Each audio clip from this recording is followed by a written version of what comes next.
మీరు మా ఇంటికి వచ్చి రాఖీ కట్టిన విషయం మీకు మా తప్ప ఎవరికి తెలియదు. అలాంటిది మీ అన్నకి ఇంకెవరు చెప్పుంటారు అంటారు? మీ ఇంటి పక్కన వాళ్ళు మా ఇంటి పక్కన వాళ్ళు చెప్పుంటారంటావా?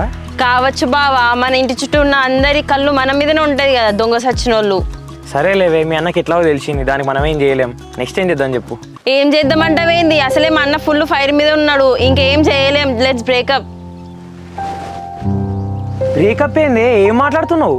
బ్రేకప్ అంటే అర్థమైతలేదా? మనం విడిపోదాం. నేను మా అన్నని బాధ పెట్టలేను. ఈ అమ్మ ఏంది ఇట్లా మాట్లాడుతున్నావు? బ్రేకప్ అంటే ఇక విడిపోవడమేనా? ఇంట్లో ట్రూగలా వేసుకున్నాం కదనే. నువ్వే నా జీవితం అనుకున్నా, నేనే నీ జీవితం అని నువ్వు అనుకున్నావు కదనే. ఇప్పుడు నేను లేకుండా ఉండగలుగుతావానే? నువ్వు లేకపోతే నేను ఎందుకు ఉండలేను? నాకు మా అన్న లేడా, మా అక్క లేదా, మా అమ్మ లేదా? బ్రేకప్ అంటే బ్రేకప్. నాకు మెసేజ్ చేయకు, కాల్ చేయకు, కలవడం కూడా ఉండదు. ఏంది పోయినా అట్లా మాట్లాడుతున్నావు? నువ్వు ఉండగలుగుతావా? నేను ఉండలేనే.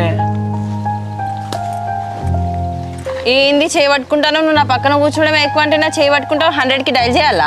ఏంది పోయినా అట్లా అంటున్నావు? ఇంత కష్టమైనా పర్లేదు, మీ అన్న ఒప్పించా మనం పెళ్లి చేసుకుందా. కానీ